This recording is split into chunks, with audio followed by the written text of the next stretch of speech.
Okay, and welcome to the program. We are here with Jeremy Morris and Jason Koegler of Weelunk. It's me and George Kellas, and thank you for tuning into the show. So, guys, Weelunk, how many subscribers do you have now? 0, because they're not on YouTube. No, I'm just kidding. I'm just kidding. How many likes do you guys have now? Yeah, is that how it? Yeah, I know that there's. I've heard the figure 10,000 readers every day. Yeah, 10,000 followers. followers, 10,000 Okay. followers, and about 65,000 page views a month, something like that. And we get readers from all over the country, which is very, very cool. People, use Weelunk as a way to check back into the community and read what's going on. And we hear from people all over the country every week. It's pretty amazing. I know several people have mentioned to me that they check Weelunk every single day, that's kind of their go-to. I know one girl that I work with, she's not really even that into anything online, but the one thing that she does online is read Weelunk. Yeah, it's really cool. And I handle the sales for Weelunk, so I'm in and out of a lot of businesses, and you will find those people that they're like, I read it every day. And always check in, and they'll tell us about their family that read it, and it's really, really cool. So how did Weelunk get started? What the name and just a kind of the brief history. Okay, brief history. Like many people, grew up in Wheeling, and after high school left, like for my 20s, and lived in some bigger cities, the San Francisco Bay Area for 7 years, and experienced things like city papers and even the internet, even though I'm 42, experienced the internet for a while, and then moved back here with a very young family, and was like, oh, there's so many great things about here for a young family, and we're lucky enough to have a job, but everything else kind of sucks in terms of the communication, the traditional media, everyone like focusing on like all negative things and not connecting people and not knowing what's going on or what to do or any of those things. And so this is 10 years ago, more and more people, I think by coincidence at first, from friends growing up in high school, started moving back. We kind of got together and we're like, we need to do something to help change this, because you have 2 generations above us that have a lot of money, and this was like a huge metropolitan area 100 years ago, and then their kids left. So this generation, we don't have all the money, so what are we going to do? Not do anything? We pass it on to the next one, Wheeling might die, so we're going to say, we got to do something. No matter what we're doing, no matter how busy our lives are, we had these other experiences where we learned we need to bring it to the community. And so the idea of an alternative to the traditional media that focused on the great things about Wheeling.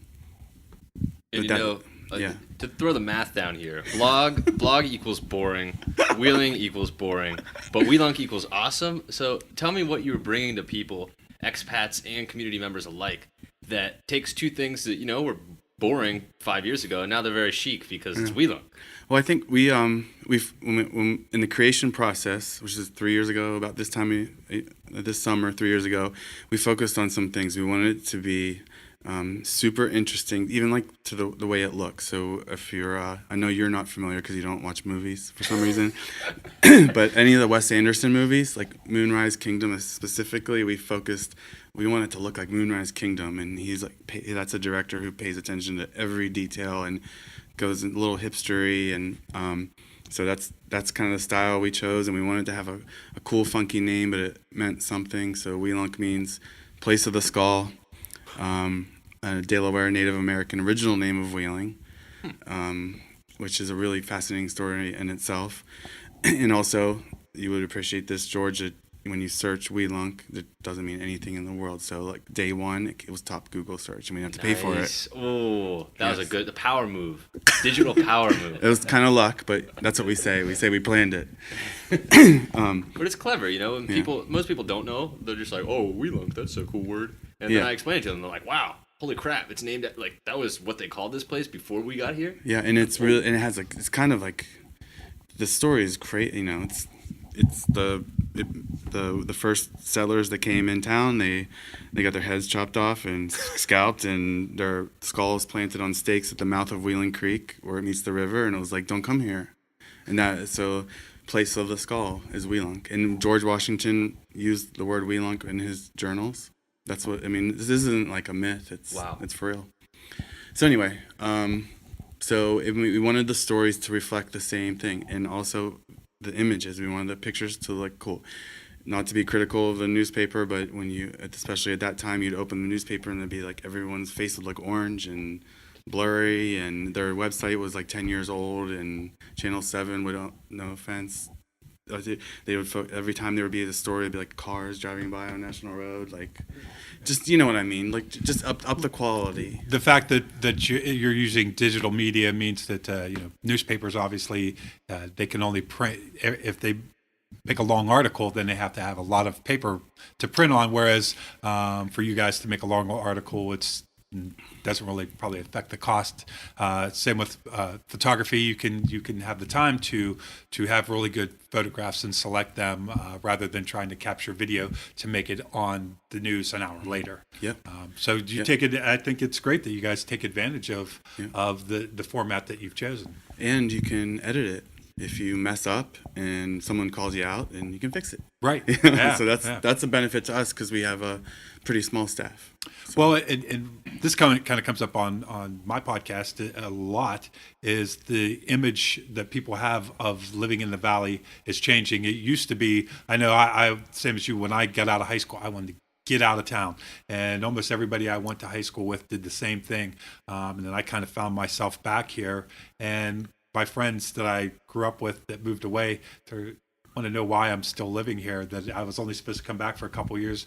And I tell them it's not the same place that we left when we got out of high school. And it used to be, I guess, maybe kind of cool, or the thing to say that this place sucks, or that there's nothing fun to do here or whatever. But I think now it's being pro-Wheeling, being pro-Ohio Valley is more the way that people are thinking, and that's kind of, I guess, for lack of a better term, the cool way to think. And if you kind of talk negatively about the place, it's considered uncool, and that's great.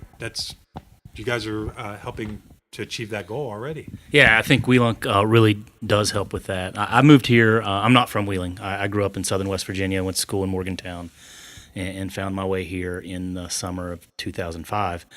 And, I left Morgantown, which was a town that believes it can do anything and has always kind of been that way, at least in the last couple of decades, and has its own problems, but believes it can do anything, and people, build stuff, do stuff, a lot of imagination and creativity there.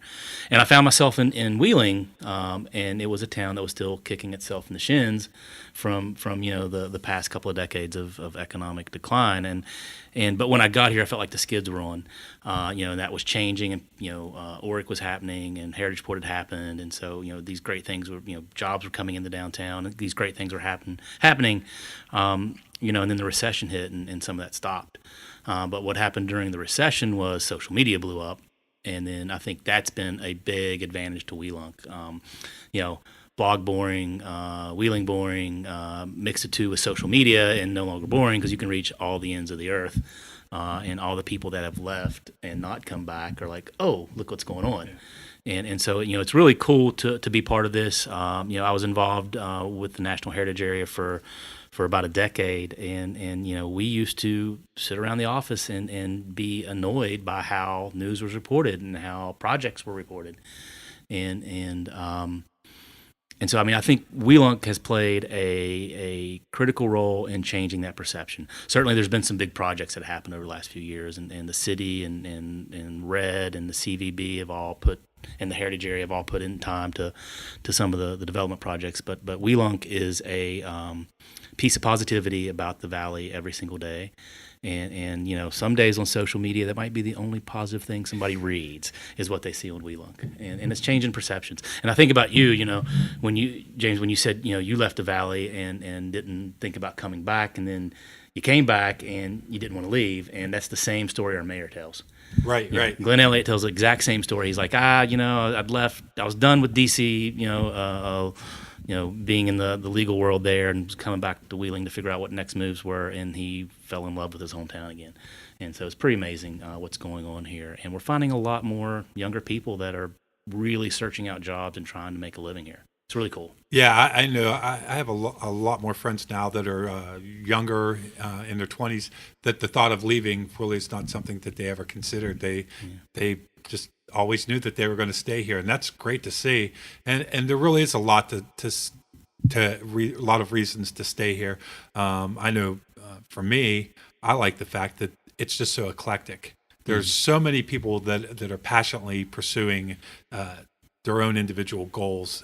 A lot of DIY businesses are popping up, and that the whole idea of taking what makes this area great, which is that it is quaint and it is smaller and it's not a big, huge city where you get lost like Pittsburgh. People might lament that fact, but there's definitely certain advantages to it, and I think people are appreciating that. I know I got stuck in traffic going to Pittsburgh the other day, and I thought, I don't know how people can live this way. And as much as I'd like to see the city grow, I kind of like the fact that when the red light turns to green, you can go through it and you don't have to wait 4 times. Yeah. Wheeling is one of those places where you can find your place. If you're in Pittsburgh or DC or Columbus or somewhere like that, and you want to be on the board of the symphony or the board of this social nonprofit or whatever, chances are that someone in their 20s or 30s isn't going to be able to do that. But in Wheeling, it's a place where if you show enough interest and volunteer enough and show up enough at the right places, you're going to find yourself in that opportunity that you want to be part of, and you can make a change. You can make a difference here in a way that a big city is much more difficult for someone. And I've also found that in this city compared to other cities I lived in, people are very supportive when you do something. I know when it comes to, I see my friends that have their own businesses, my filmmaking, my podcast. People like to see you succeed, and they don't hate on you for succeeding. And that's not the same in a lot of communities. And I think the fact that we are so small and we know the value of that sense of community where we support each other, and that gets lost sometimes in a bigger community. So I think you hit on something really important here, and that is it goes back to the way we've been trained to look at Wheeling and what we measure success on, and that's population. We're losing population. We're getting older. Like, we shouldn't measure our success, I don't think, on the fact that we have 27,000 people, or maybe 45,000 people is too much, right? Who knows? Great point. So we need to start figuring out what are those measurements, and I think Weelunk can help be a factor in helping. We need to hold people accountable for ideas that they have. We need to help generate ideas and connect people. We need to support things like diversity and quality of life and whatever. So I think that's really important. But every time that the new census comes out, the paper will have a headline like, "Well, we lost again," and then people will get depressed. Well, what do you mean? We've had so many things. You say you have 30 podcasts. Yeah. Those are probably like 29 people I don't even know of. Right. Right. I mean, that's crazy. Like, I'm excited to go back and listen to them and like, oh my God, like, I got to find out what they're doing. Right. And you'll like to know that my list of guests that I've either spoken to or I want to have on is over 100 people that I haven't even gotten to yet. And I just found out about a woman on an earlier conversation. I booked 2 guests today that I hadn't even thought of. So that list keeps growing way faster than I can keep up with it. And that's because there's so many interesting people that are doing interesting things right here in the Ohio Valley. That spirit of positivity is really growing. And I agree with you. Population is not necessarily a sign of success. I think if you have a place where you can safely raise your family and you have a good quality of life, and it's one of the nice things is it's still an affordable place to live. So for someone that wants to start their own business or take a chance with their career, this is a good place to do it because you don't have the high cost of living that you do where people get trapped in economically where they can't make the change. So I think that's one of the great advantages. And I kind of agree. I don't know that I'd like to see the census go up. I just like to see the people that are here be prosperous and happy. And in a larger sense, I think people are redefining success anyhow, where it's less about how much money you make and more about how much do you like what you're doing and how much free time do you have to pursue the things in your life that are important to you. So from that standpoint, I think Wheeling might just be the cutting edge city of the future that for people that are thinking that way, which I think more and more people are. At least growing up in the Ohio Valley, I mean, that's tremendous that people I will meet out and about from other small communities will say, you're from Wheeling, in the same way that I say, you're from Pittsburgh, to my friends from Pittsburgh. They look at it as a larger city, as a place where we have metropolitan features, eating features, people that you won't find in a small community where the population is truly numbered. And that kind of leads me to what would be a decent measure if it's not going to be people. And, there's a lot of things that I'm involved with being a young entrepreneur that I do. Like once a week, I co-host a broadcast where we interview young people that are either very career-minded or have started businesses. And there's all these movements like Show of Hands, where it makes it easier than ever for somebody with a good idea to get the help that they need to be pushed into that. So, I don't think that it's literally just a numbers game, but having a high retention rate on high school and college graduates, people that have to make a big decision about where they're going to locate, I think that's one of the things that's made Morgantown such an awesome city. It's got a very young population. They still have people raising families. It's not the same as Wheeling, but they have businesses popping up left and right. They have a bustling downtown, street on street of just packed. Something's gone and something else is in there in 3 months. And I think that they have a lot of the things that Wheeling should have. So what do you guys think about trying to attract talented graduates from high school and college? Do you think that could be a part of the bigger picture? Yes, and so my real job, I'm a vice president at West Liberty University, and I am a fundraiser, and when I go out and speak to someone who isn't necessarily an alum or has a connection to West Liberty, I talk about this, and I have a little game that we play in the beginning, and I try to have them guess what this next city is, and it's Morgantown because you brought it up. In 1950, Wheeling's population was 60,000, and Morgantown's was 30. Okay, in 2010 they exactly flip-flop, and in 2010 per capita Morgantown had one of the lowest unemployments in the country, and Wheeling had 19% of its population underneath the poverty line. Wow, huge. So what happened? What's the one X factor? It's WVO. Yeah. And look at Pittsburgh, on a much bigger scale. They completely redefined everything from the dirtiest city in America straight into It was considered an industrial city, yeah. And now it is like one of the coolest places for young people to move, and it has 18% sunlight. Like, wow, that makes no sense. What is it? It's Carnegie Mellon and Pitt and Chatham and Duquesne. And so one of the disadvantages we have at West Liberty is everyone thinks we're so far away, we're not there. And I can get onto all this, but it's kind of interesting. Do you know why West Liberty is where it's at? I don't. So going back to the Native Americans again, West Liberty, the town of West Liberty, is really hard to believe how small it is now. Was the court house of the whole entire northern Panhandle. Oh wow! Right, and it was placed up there because anywhere by the river, they would get killed. So wow. High ground, right? Right. Yeah. So West Liberty is the oldest university in West Virginia, and it's one day older than Marshall. Oh wow! 1837. So it's been there forever. So it's very hard for us to overcome that, to connect. But again, we have West Liberty, we have Wheeling Jesuit, we have Bethany, we have Northern, we have tremendous Ohio County schools across the river. There's no excuse. We can do a similar thing, and I think West Liberty has tried, and Wheeling Jesuit has programming downtown. West Liberty's opening downtown office. We've done entrepreneurship work, but there's much more opportunity. And I kind of look at the Ohio Valley when a lot of the big industries left, which was where the majority of the incomes came from. We kind of had a shock, and now we're in that rebuilding stage where I think people have accepted a lot of those have gone away, and it's almost like when you have a forest fire, it leads to new growth. And so as much as we were discussing this earlier while we were outside, it's tragic for the people that are caught in those industries when they die. But there's a certain vacuum there that could either be seen as a negative or as a positive. And I think the fact that we still have this great landscape to live within. I mean, I'm a motorcycle guy.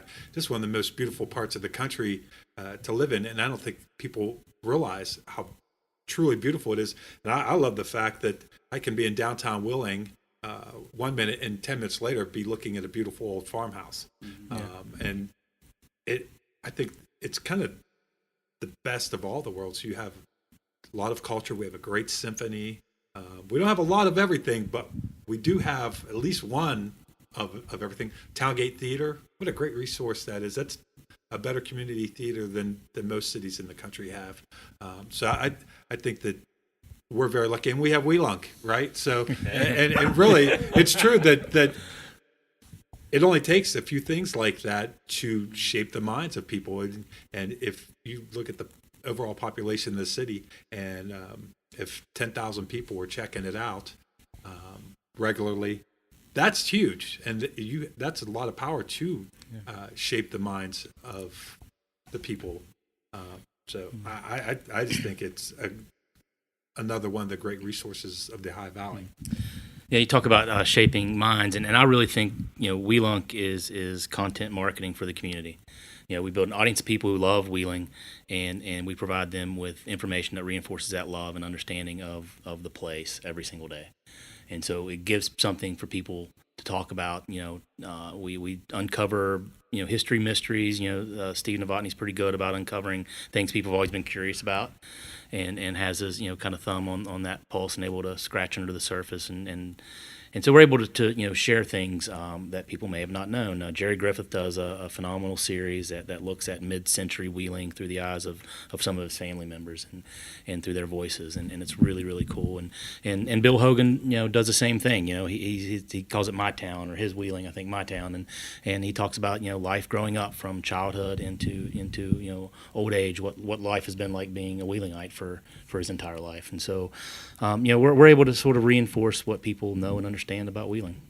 So you mentioned content marketing, and you guys are all about good content. I mean, there's a lot of content creators and providers around here, from large business structures with 30, 40 to 100 employees.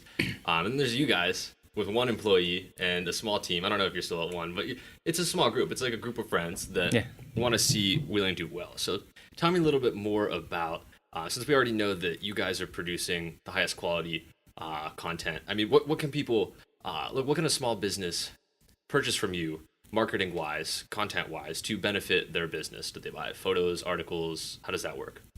We do editorial stories, so people can purchase a story, which we will then turn into sponsored advertising through our social media. We're also moving into video. With this guy named George, I think. Shameless plug. Plug. But we are moving into doing other mediums. We're looking at doing some of our own audio and maybe even podcasting ourselves going forward. So I think there's sponsorship opportunities and ways that people can get their business or their organization out there across not just Wheeling, the Ohio Valley, where most of our readers are, but across the country. And you just never know who's reading, who might be interested in that business idea or taking over a business. We've done a few stories about small businesses that the owners are ready to retire, and they don't want the business to go away. They would love to sell it and make that part of their retirement plan. So we get that information out across social media and across the country. So it's good for small businesses in that they can get that spotlight, and you guys call it getting Weelunked. Yeah. After a recent one came out, very timely, very interesting. It hit right with your audience, and they sold out that day.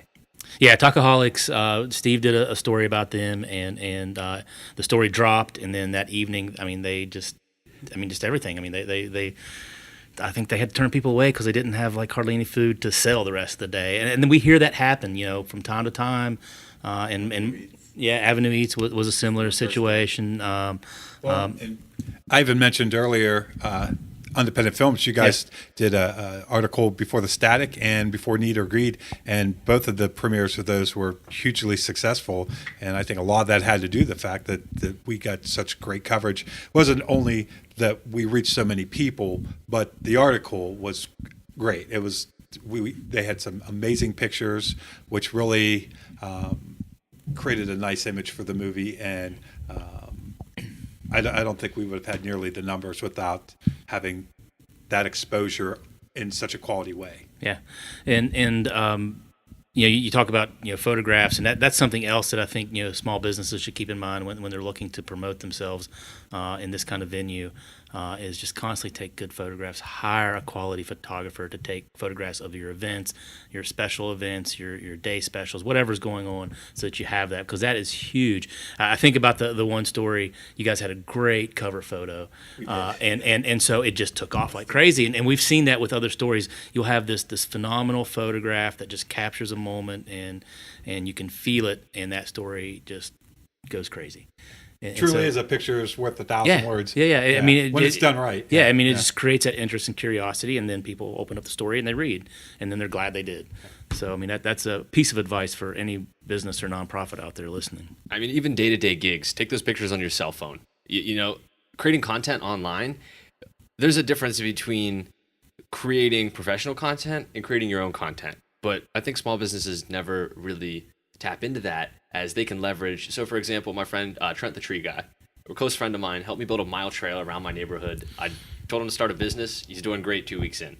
And Trent, every single time he does a gig, he takes a picture. And he's looking at investing in a $100 GoPro camera, literally just $100. And since his job is very, very physical, he might be cutting down a tree or logging or chopping wood. He can set up the camera, film for 3 hours, and then when it's done, he speeds it up in a basic video editor that comes pre-installed on his computer, and he's got a small piece of really great content, video content even, that can help him online. So if you're a small business and you're marketing for just yourself, or you could see yourself, reaching out to Weelunk or another business to create content marketing in the future, some of those photos can only be captured in the moment by your business. So anytime that you get the chance to create content, you should, even if it's not professional. It's not going to come out Weelunk quality. You guys have photos, articles, and now videos, and you guys are racing to the top for all three as far as quality goes. But don't underestimate how far content marketing can go, because I don't even know how many times I've posted something and I thought nobody would look at it, and then I have 100 posts. I mean, all the way up until I made a video saying, "Hey, hire me," and people were commenting on the post like, "We'll hire you." I was like, "This is possible? That's crazy." All it was clips from my journey around the U.S. So it told a good story. It was pretty concise. It wasn't just, "Hey, I need a job. I'm broke. Hire me." It was, "Hey, I'm George. I traveled around the U.S. I worked on my portfolio, developed my craft. Hire me." And just because I happened to have that content along the way, I was able to tell that story in a way that nobody else could have. Yeah, and with our site, stories don't get taken down.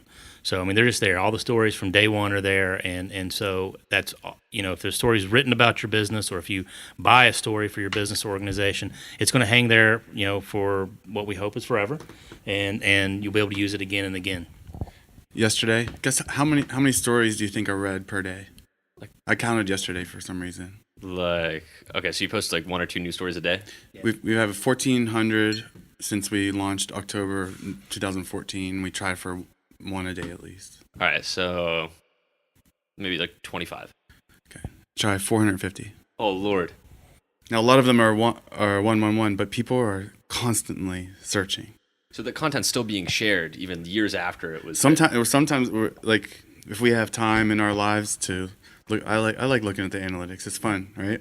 Oh, that's all me, man. I love numbers. And you'll look and be like, how this story to do today. I usually can do that once a day at least to see how it's doing, and then some story from like something is blowing up from 18 months ago, and you're like, what is going on? And someone shared it in some way, and it happens all the time. It is one of the unique advantages of online distribution, and I know the business model, and I guess the way people take in media. We're used to Netflix, where you can binge watch a whole series, or you can go back and watch a series that you liked when you were younger and watch it from beginning to end. And that archivable ability is kind of what the audience wants. They don't. I guess knowing that it's going to be archived, you can create content that is more timeless. Whereas if you pick up a newspaper from last week, it's usually things relevant to last week, and it's probably not that interesting unless something happened adjacent to that. I know you said the numbers. I don't look at the podcast numbers that often, but I'm always amazed at the different countries of people are listening to it. But I know Stephen Moore was my very first podcast, and maybe 2.5 months in, one day he had 66 downloads.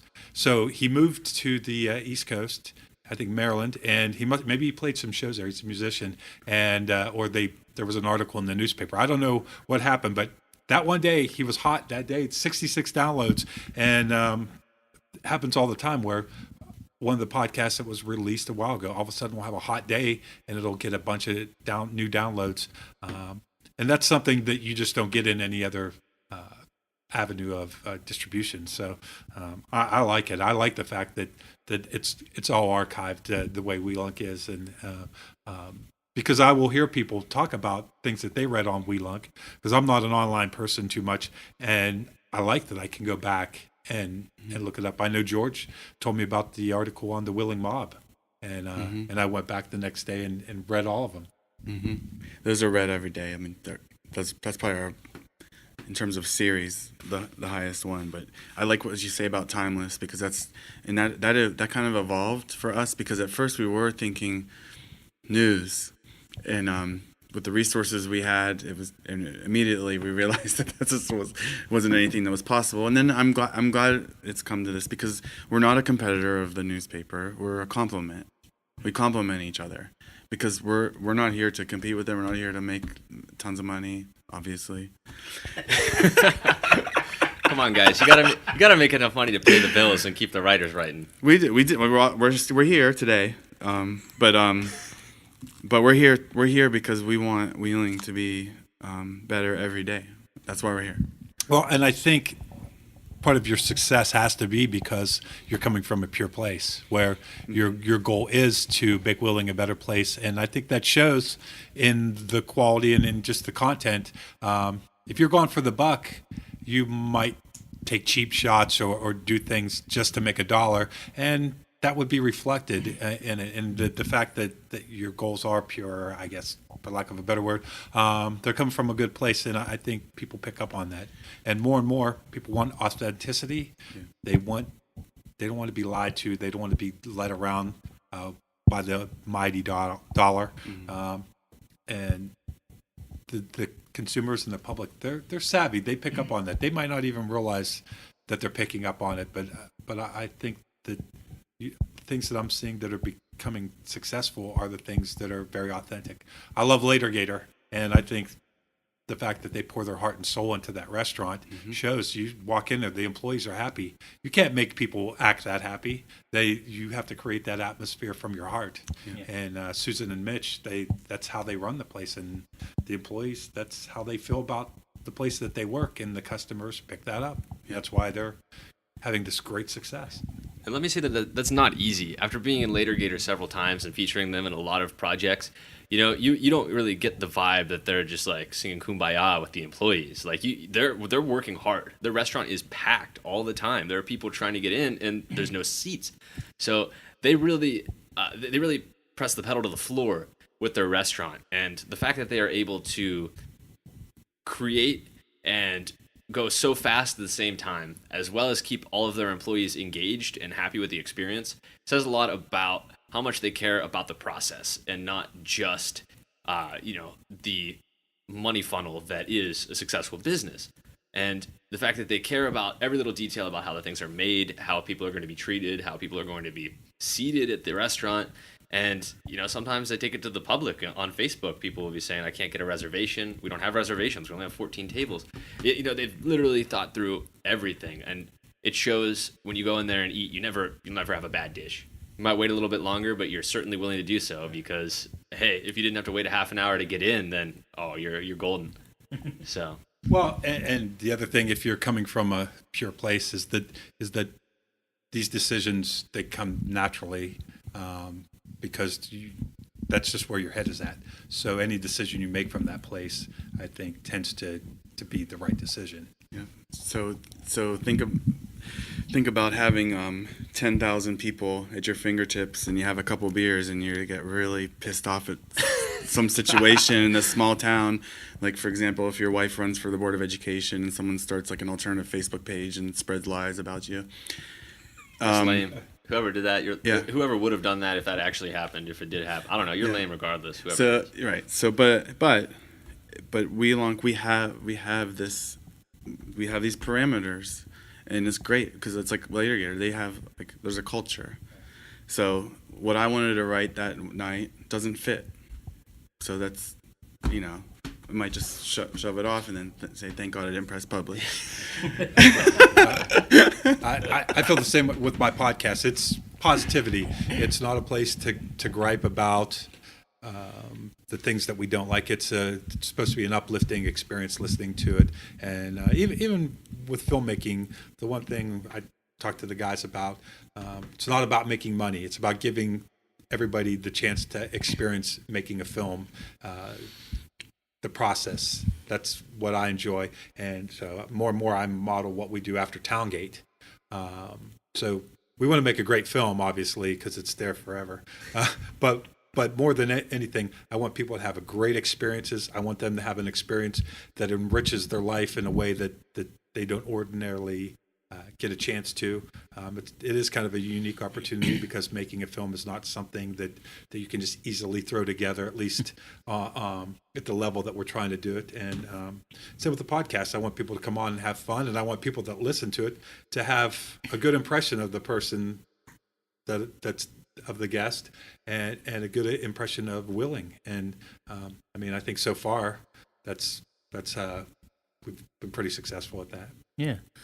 And for us, anyone can submit a story to Weelunk. There's a submit button at the top of the page, so we get submissions on a fairly regular basis, and we don't turn away too much. And I think that's because people get that it is pro Wheeling and Wheeling centric and positive, and people love to write, and we get submissions, or somebody will email us, say, well, what about this idea? And sometimes we don't ever hear from them again after we say, yeah, it's a great idea.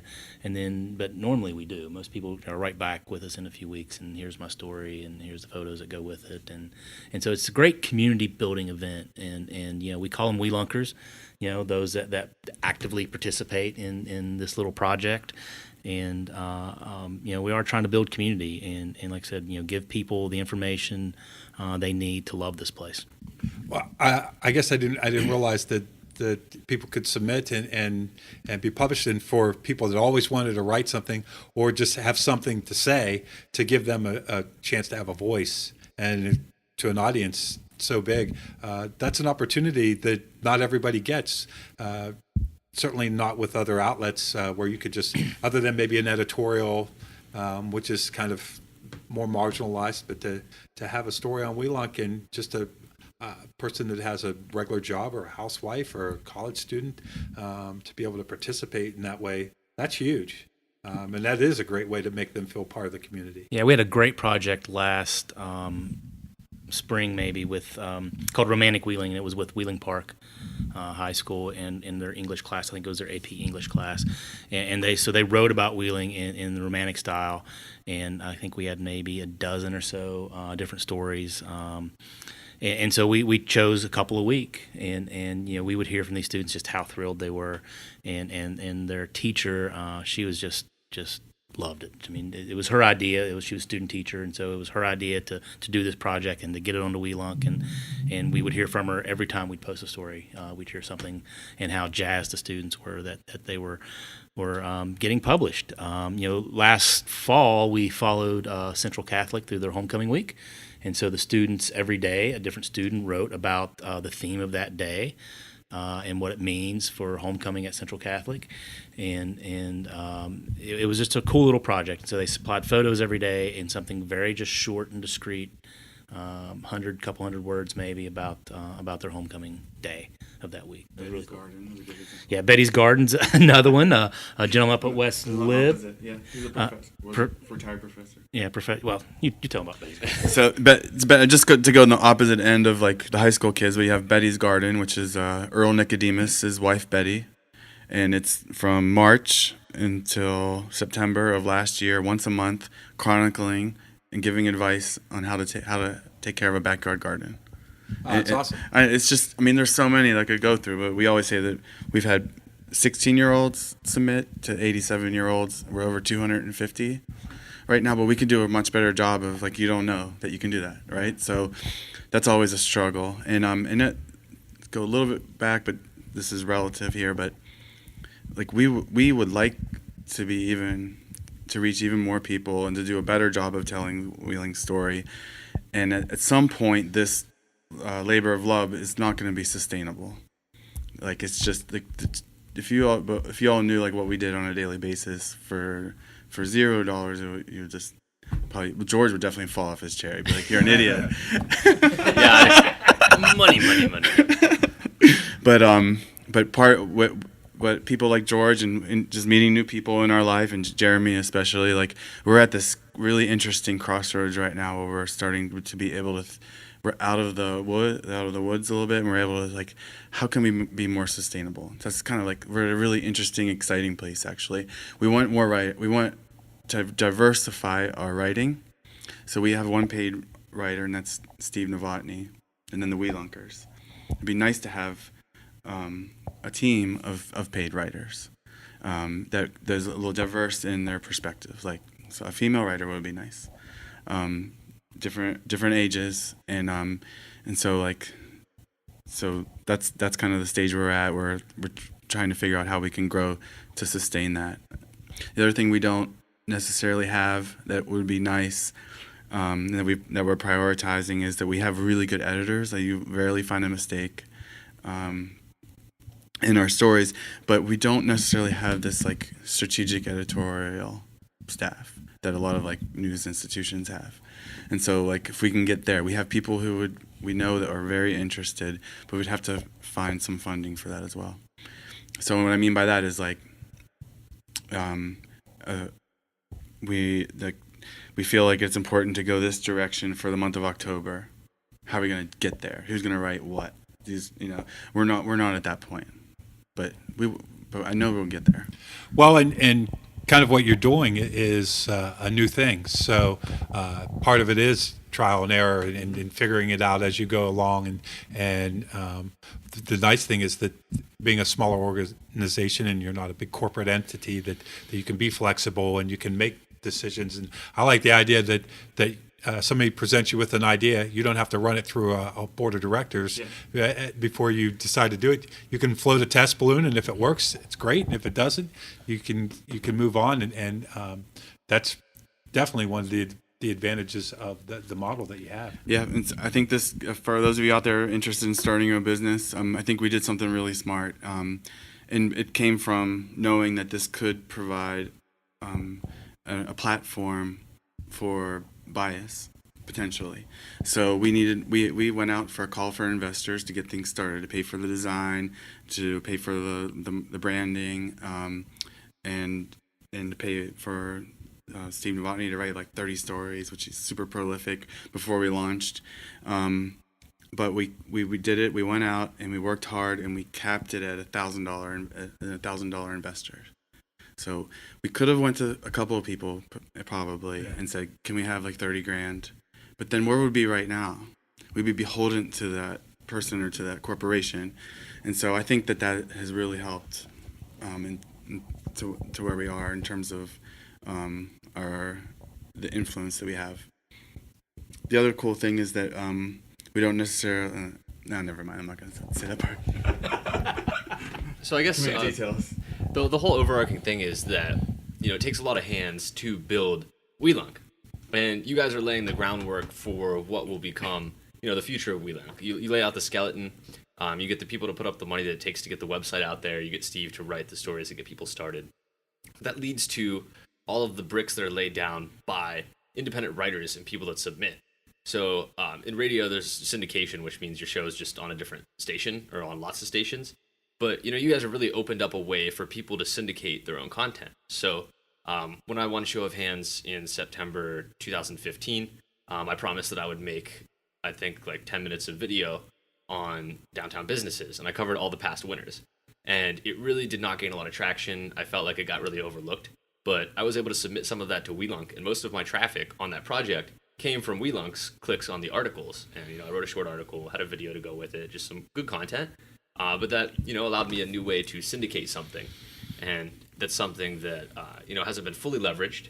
It might be something that you guys could leverage in the future. So say maybe somebody has a series of articles that they've already written. Maybe they put them into a book or they published them elsewhere. They can bring a sample, maybe just submit one article, or they could say, "Oh wow, Weelunk really has a lot of traction. People are loving my articles here. Let's try to invest in this." And so as an independent creator, I can get paid for my content. And then it's a no-brainer to give it to you guys for free, and we all win. You guys get great content. It gets shared out to the community. And so for somebody like James, one thing that you should think of doing is maybe put something together on each of your series in the past. Submit those as articles. You might make past these guys on the board, but they're vicious. But no, I think that's a great way for local content creators to get a voice out there. And I think sometimes I really question that business decision that you guys still let people that are out of the Weelunk crew put in articles, but it's a bold one nonetheless, and it provides a great service to the community where it's not available anywhere else. It pays off though, because some of these Weelunker stories are just awesome and they go crazy, and it seems like they often happen when we need a little readership boost. One of those stories kind of find their way into the life of Weelunk. And you really don't know what content. I know some of the podcasts that I did that I didn't necessarily think would do that well are some of the ones that had huge numbers, and that people would come up to me afterwards and say, "I really like that one." And there's a couple specifically that I get complimented on all the time. Not me, but the guest. and it's still a compliment for you. It's a compliment for me for sure. But so you kind of don't know what's going to hit. The audience can be fickle and surprising, and I think that the fact that you do open it up and you kind of go with your gut, someone submits something, and if you like it, you hope that you kind of just got to throw it out there. And I think if you were trying too hard to censor it or to say, "Well, I don't think anybody's going to like that," like you said, some of those give you a boost when you need it. So definitely, I think keep doing that, because that seems to be working for you. Yeah. We sometimes we'll think this story's going to crush, and it's just kind of an average story. And then there's this one that gets submitted, and like, all right, we'll throw this out, and then it just goes zoom.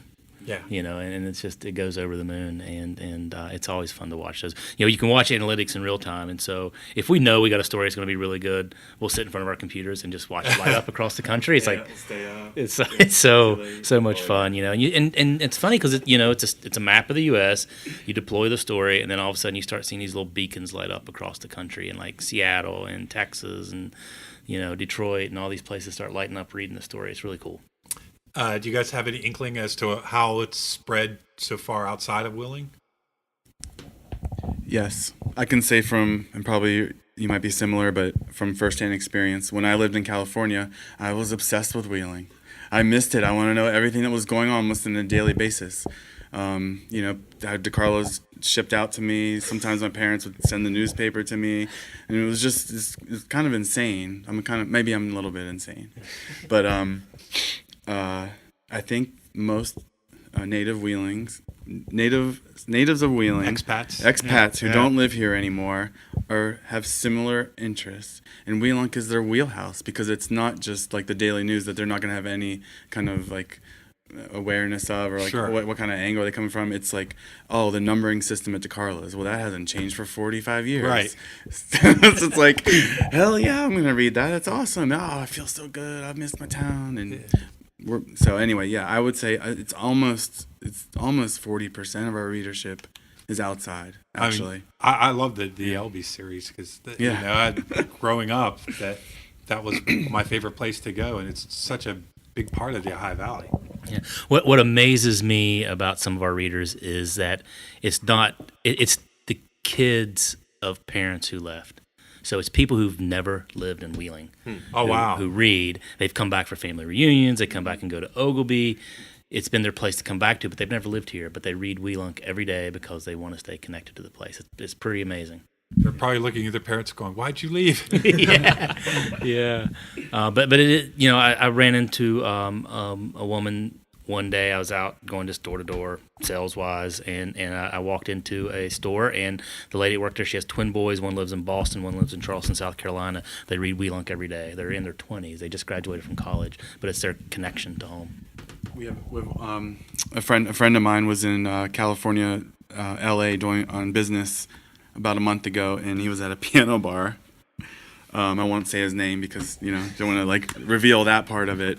Sat next to someone who was from Wheeling, and just complete randomness. Didn't know each other at all, and she hasn't lived here in X amount of years. They strike up a conversation, and she's like, "Oh, I know what's going on. I read Weelunk every day." I mean, Wow. yeah, and so that's my really good friend who told me about that. But there's got to be so much more that we have no idea. So what does that do for Wheeling? A couple of things. We can convince people to move back. We can celebrate the things that are going on and reach them, or potentially make investments from a distance. Sure. And I think we've seen some of that. We're not going to take credit for it, but I think we can have a feeling of that as well. So. And build the morale of the people that are here. And I know for me, when I see somebody take a chance and start a new venture, it encourages me to do the same thing.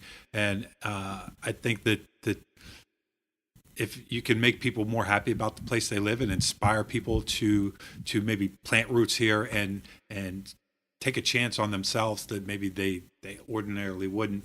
And some of those things kind of seep in ways that are kind of so under the surface that you don't realize that it's a cumulative effect, but it really is, because once people start thinking positively about the place they live and they quit thinking about moving, so now they're focusing their energy on, okay, well, now that I'm here, what can I do that I'm here? And if you're in a positive frame of mind, then good things happen. And if you're in a negative frame of mind, usually not too much good happens. So if you guys are creating this positive atmosphere overall, who knows how that trickles down to the community, but it's got to be good. Yeah. Mm-hmm. I think you should tell them about ideas. Yeah, that's right. I wanted to say that before. So we do accept a letter to the editor version, but it's called ideas. So it's an idea column. So you can point something out that you think is wrong or needs changed, or you can be critical of. But the way that we'll publish it is if you present an idea of your own to make it better, to solve the problem, to address a void or whatever they're pointing out. And so traditional letters to the editor mostly... I hate the parking garage. I hate the parking garage. We won't accept that. We'll send it back in a nice way and say, okay, yeah, maybe we, off the record, we think that sucks too. Yeah. But what's your idea? Maybe paint the parking garage. One of the cool things that we did was one day we just threw it out there on our Facebook. It wasn't a story or anything. We said, if you had $10 million for the waterfront, what would you do? And the ideas that were generated were awesome. But that's how we need to think. Yeah. It's not that outrageous to think that someone might invest $10 million in the waterfront. Right. Put it out there. Well, and maybe they will because someone presented an idea that's plausible, right? Whereas that idea never existed. Sometimes that's a $10 million idea. Yeah. And I kind of like the idea that it's about the community and it's people in the community that are providing the content. So it's not a writer that's a lot of stuff that we get in media nowadays is syndicated, mm-hmm. and it's people writing about the region that really don't have any connection to it. So I think that just adds another level of authenticity to what you guys are doing. Yeah. Well, we don't want to get into this too much because it's still out there in a major experiment. But we had people come to us because they heard about Weelunk, and we have 6 or 7 other websites that are live, not fully functioning now around the state, because the same void that we filled here exists everywhere in West Virginia in different ways because they're so different. But what we've realized is that we don't have Jason Koegler, Jeremy Morris, George Kellas, Steve Novotny. We don't have like this like you said before. There's like one town gate, but it's awesome. Yeah. We have a lot of things in Wheeling that it's like the right person in the right place, but there's no bench. Yeah. You know what I mean? Right. So in Elkinite, for example, which is in Elkins, like we're trying to make it work, but we're not there. We're not from Elkins. Right. So I think that's part of the challenge. Like, how do we... Anyway. And sometimes you need that one person. I always tell the guys with our film projects, someone's got to be the locomotive. Everybody else can be the cars and the caboose, but there's got to be that at least one person that kind of the driving force that rallies everybody, that keeps everybody focused, that inspires everybody, that fills that need, whatever it is, to make things move forward successfully. Mm-hmm. And maybe for Elkins, that it's just finding that one person that brings everything together. Mm-hmm. And that's hard. That's hard. So I guess maybe we should feel lucky that we have what the success that we have had with the different people in the High Valley and with Weelunk, because it's not just you build it and they will come. It's not easy, and sometimes it's relies on just getting the right people together at the right time. Yeah, definitely is true. Exactly. Yeah, Capitol Theater is a great example of getting the right people together at the right time. But I think a ton of credit should be given to Jason and his business partner, Rochambeau. Because these guys, they both work full time, and this is their side hustle, and they help put kids to bed and hang out with the wives, and then like they go publish stories until 1 a.m. or whatever it takes, and so I mean there's just a lot of side hustle that goes into it, and that's all passion. And then, I've been able to step in and help lighten that burden a little bit. And then, Steve's out writing stories every day. So, I mean, there's a lot of sharing that goes on, and it's definitely a team effort. And it's a lot of fun. It's a complete career change for me. I've worked in higher education and nonprofits all my adult life, and took a career change a few years ago and wound up selling advertising. The hardest job on the face of the earth. It's a very hard job. That's right. I love it. I love it. And nobody wakes up in the morning wanting to buy advertising. They may wake up in the morning wanting to buy a Jeep or a house, but nobody wakes up and says, "Man, I hope that Jeremy Morris calls me today." It just doesn't happen. And so it's been a fun learning experience. Getting out and learning how to sell. And I've been fortunate enough. My friend Derek McKee and a guy down in Charleston named Linwood Hamilton, and some others who have taught me what they know about sales, and it's about passion and honesty and being able to show people how what you have can help them, when we have a winner of a story like Talkaholics that just blows the guy out of the water, it's like that's a good selling point, because we can have that effect on people. Definitely easier to sell something if you believe in it. And you're passionate about you have it, to. sure. Yeah. We've all been someone's tried to sell us something, and you could tell that they wouldn't even buy the product themselves. And that was the one thing that Linwood told me. He said, if you're not willing to buy this yourself, you're never going to be able to sell it to somebody else. And we've all been sold that way, a washing machine or a car, and you're just like, okay, I'm not buying that. But I do believe in Weelunk. Like I said, at the Heritage area, we got very frustrated with how stories were being covered, and I've seen that change. The mentality of this community and the morale, as you said, has changed in the last few years. And I think there's a lot of factors there, but I firmly believe that Weelunk is playing a critical role in changing the morale. And I say this all the time. I think Wheeling is one of the most up-and-coming cities because of you can just feel it in the air. And I always feel like more and more we're getting to that where we're about ready to breach the top. And maybe it'll take more years than I expect, but we're definitely on the verge of a breakthrough of some sort. And I always kind of relate things back to music. Nirvana was the thing that kind of broke Seattle into a different way than it was before. And before that, people really didn't consider Seattle much. And I thought, well, what's the thing that's going to break Wheeling wide open, or it's going to be the thing that is the big change? And I think the more I think about it, I think it's going to just be the eclectic nature and the good-spirited people, and that there's not going to be any one industry or company that's going to come in and kind of be the game changer, but I think it's going to be Weelunk and the attitude of the people, and it's a bunch of small little lights firing off at one time that's going to create the bright light, which is probably the most sustainable way to build a city anyhow. A big industry can come in, but they can also leave and kill you. So I think that more and more people are wanting to also get back to a simpler way of life, with all the crowded nature of the internet. And I always say that Facebook is, people put the image of themselves that they want people to see and not who they really are. So I think authentic outlets like Weelunk are what appeal to people, because you're seeing the truth in a real natural way that I think people crave. Yeah. And it's great that you guys are providing that to the Ohio Valley. Yeah, we're definitely, try to keep that authenticity level there and present a real Wheeling and a more rounded Wheeling. There's only so much column width. There's only 22 minutes in broadcast news. They just can't get to everything. And our digital platform allows us to do that. And we can, put up as many stories as we wanted. If we had enough money to hire the writers we wanted, we probably could publish all day long. People used to ask, before I joined Weelunk, I heard people ask, well, they'll run out of stories someday, won't they?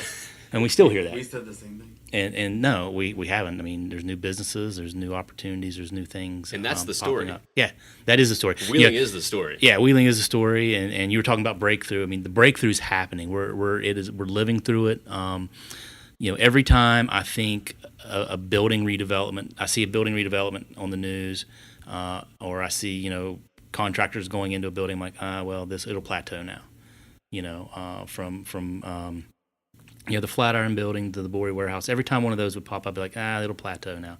And every time I turn around, there's a vacant building being renovated. I just heard of another one, the other day. These guys have bought a building downtown, and they're going to renovate it for, long-term living or, housing or something like that. So, when I moved here 12 years ago, you couldn't give some of these buildings away. You couldn't pay people to take them off your hands. Some of them are $1.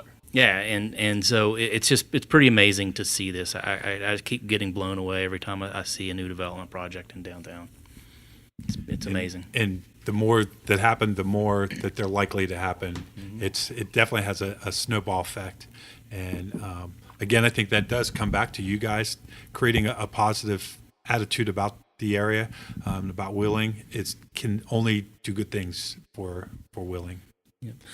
Yeah, I agree. And one of those things I want to mention this before we have to close up here is the elections, the 2016 elections, and that was a place where I think Weelunk stepped outside of all the other news media, because we did a really open platform where we asked sort of the same 5 questions of everyone running for public office in Ohio County, and gave everyone the same opportunity to answer questions about the office they were seeking. And we started having people from other media referring to Weelunk as the place to go to learn about who you should vote for. And so we've got ideas about how to do it better in the next major election, and get people, maybe with some interactive maps and some other things that will allow people to better understand who they're voting for and actually what districts and wards they live in and those sort of things. But that's kind of the community engagement side, and this council's been very good in working with us we're able to promote the surveys they do. They're doing a lot of survey work. They're doing a lot of informational meetings. They've created some committees. So we're able to put all that out and help the city as well, which is great. Just real quick, I was on the sorry, what was the committee I was on? The coming back retention committee. And we did a survey. We did it like two or three different ways. And I had missed a meeting. I wasn't really paying attention. We were disappointed with the amount of responses we got. So I was like, oh, whoa! I was like, wait, let me put that on Weelunk tonight. And like I wanted 750. And that like the questions that were asked were like, it was really valuable. We based almost a lot of everything that we did off of that one survey. So, Jeremy, but you talk about authenticity. No matter who the candidates were, if they were running against my wife or whatever, we still ran it. Just to go back to that, we are very keep it the same. Keep it fair for everybody. Make it. I mean, you can get ahead just by being the flat platform. We're a platform, right? We're a platform. We're not here to tell people what to do or how to do it. So, All right, so let's go ahead and wrap up here. I have plenty of other questions. So next time we have the Weelunk boys in, we're going to talk about more of the future of Weelunk, what progress they've made since we spoke today. Other questions like, what are your favorite stories? That one would have been in a whole other show. So we'll go ahead and wrap up here. What would you like the audience to know about Weelunk? Where can they find you online besides Weelunk.com? How can people get in touch, and what do you want to ask people to do? Sure. First of all, thank you to both of you. This was super fun and just like it's like overwhelming. Like it just reminds us like you know I gotta go. I gotta do a story tonight. It's gonna be good. So Yeah, yeah, it's really fun. It's really fun. Nice digs you have here. Thank you. Yeah. Got to thank my family for supplying everything except for the decor, which is all me. I think that I hear your mom might be doing your laundry upstairs. Listen, my mom has not done my laundry for like 3 laundry cycles now, so I'm independent. It's a big step. I'll let Jeremy give you everything else. Yeah, you can engage with us on Weelunk.com. It's a standalone site. All of our stories there, they're searchable. So you just go up to the little magnifying glass in the corner, and you can search any key term, any word you want, see what kind of stories pop up.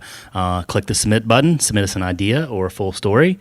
And then you can find us on Facebook. That's really the only social media that we're on right now, but we're hoping to expand Instagram and some others as soon as the resources are available.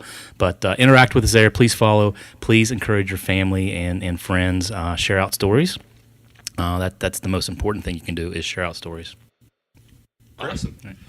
Well, Jeremy Morris, Jason Koegler, for George Kellas and myself, James Wodarcyk, we want to thank everybody for listening, and we had a lot of fun, and we'll see you on the next one.